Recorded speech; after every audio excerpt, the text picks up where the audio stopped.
BCB academy গ্রাউন্ডে আজ দ্বিতীয় দিন অনুশীলন করেছে রাজশাহী ওয়ারিয়র্স। সেখানে আছেন সহকর্মী তামিম হোসেন। সরাসরি যাচ্ছি তার কাছে।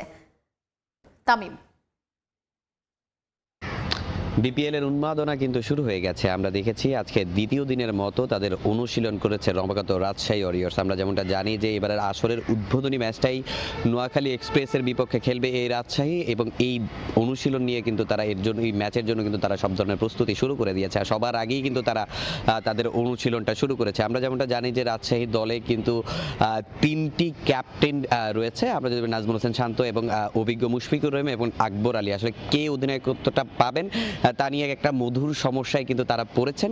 তবে আমরা আজকে কিন্তু অনুশীলন শেষে রাজশাহী ওয়ারিয়র্সের আকবর আলী কিন্তু কথা বলেছেন, এবং তিনি বলেছেন যে আসলে ক্যাপ্টেন যেই হোক না কেন তারা আসলে একটা প্রফেশনাল দল হিসেবে যেমন শুরু করেছে এবং শেষটাও সেভাবেই তারা করতে চায়, এবং মুশফিকের যে অভিজ্ঞতা সেই অভিজ্ঞতাটা তারা কাজে লাগাতে চায়। এছাড়া তাদের যে বিদেশি ক্রিকেটাররা রয়েছেন লামিজানে এবং সাহিবজাদা ফারহান যারা আছেন, আসলে তারা 24 তারিখের আগেই দলের সঙ্গে যোগ দেবেন, এবং 26 তারিখ যে প্রথম ম্যাচটি রয়েছে সেই ম্যাচে কিন্তু বিদেশি সব ক্রিকেটাররাই মাঠে থাকবেন। এছাড়া যদি আমরা বলি যে রংপুর রাইডার্স বা ঢাকা ক্যাপিটালসও কিন্তু তাদের অনুশীলন আজকে থেকে শুরু করবে, এবং আমরা যেমনটা জানি যে বেলা 2টা থেকে আসলে রংপুর রাইডার্স তাদের অনুশীলনটা শুরু করবে। গত বছর শিরোপার স্বপ্ন দেখেও কিন্তু শেষ পর্যন্ত রংপুরের শিরোপা জেতাটা হয়নি, তবে এবার তারা সেই শিরোপা জয়ের স্বপ্নটা কিন্তু ভালোভাবেই দেখছেন, এবং সেভাবেই তারা দল গুছিয়েছেন। খুশদিল শাহ আছেন, ইফতেকার আছেন।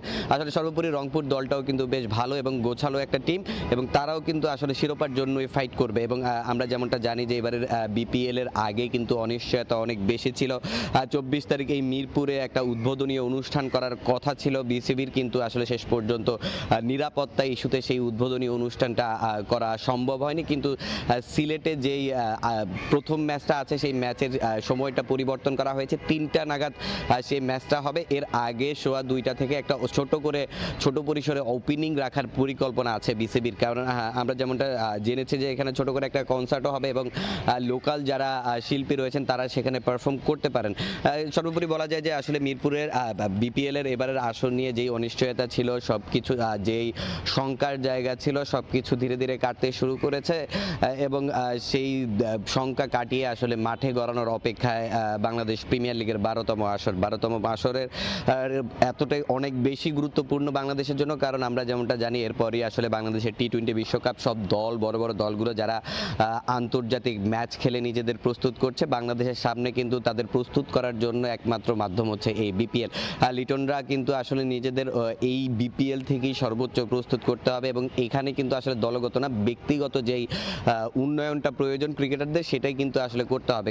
আমরা জানি যে আসলে মেগা ইভেন্টে বাংলাদেশের খুব একটা সাফল্য নেই বললেই চলে। আসলে তার আগে যেহেতু এবার ভারতে খেলা সাবকন্টিনেন্টে বাংলাদেশের এই এশিয়া কাপে কিন্তু বাংলাদেশের এই বিপিএলে কিন্তু বিভিন্ন জায়গা থেকে প্লেয়াররা আসবেন, এবং বাংলাদেশের ক্রিকেটাররাও কিন্তু তাদের বিরুদ্ধে খেলেই আসলে বিপিএল এর জন্য এবং বিশ্বকাপের জন্য যেভাবে প্রস্তুতি নেওয়ার প্রয়োজন তার সবটুকুই নেওয়ার চেষ্টা করবে। বাংলাদেশের সামনে এবারের মেগা আসরে আমরা যদি বলি বাংলাদেশের একটা সুযোগ রয়েছে।